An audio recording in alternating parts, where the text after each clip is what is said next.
law enforcement preparing for a possible Trump indictment. Agencies looking at this, several taking steps in case an indictment comes down. Now, who's involved? Well, it shows that authorities are eyeing this possibility, and it's in New York rather than, say, Georgia.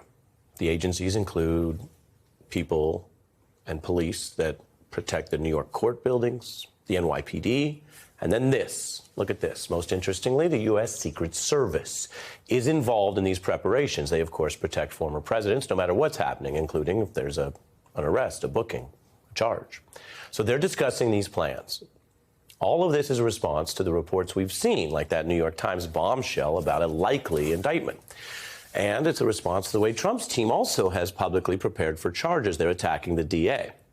Now, Donald Trump's lawyer is telling NBC Trump will follow any normal procedures if they get to the point of surrendering to the authorities.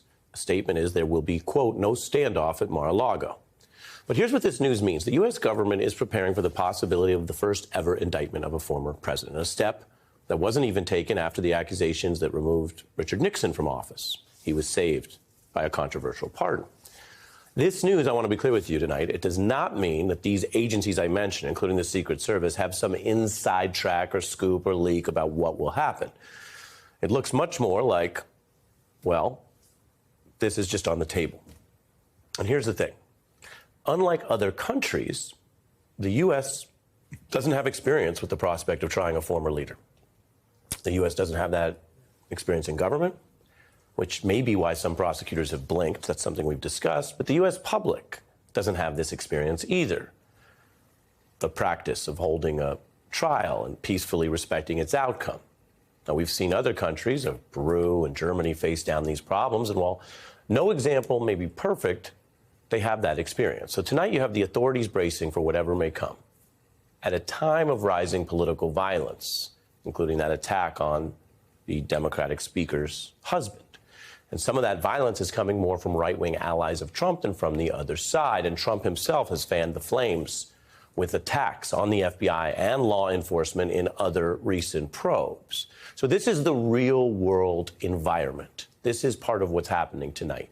As I mentioned, headlines about agencies preparing for this doesn't mean this is going to happen. It doesn't mean they know what this or any other prosecutor will do, but it does mean we are in this place. Prosecutors are supposed to also face down any intimidation. They're not supposed to pay attention to the culture or climate of violence that I mentioned. Meanwhile, in a separate probe, not the New York one where I told you we were hearing about NYPD and others being ready for anything that comes, in a separate one, you have Jack Smith assessing how Trump's own team contradicted his lies about voter fraud. Virtually none of the stories we heard about dead people voting ever panned out. There is a report that came from Trump's side actually before the insurrection. Donald Trump was continuing, however, to lie to state officials, which is part of a potential conspiracy, and lie about dead voters as part of his pretext to demand that those local officials join him in a coup. So dead people voted, and I think the number is in the close to 5,000 people.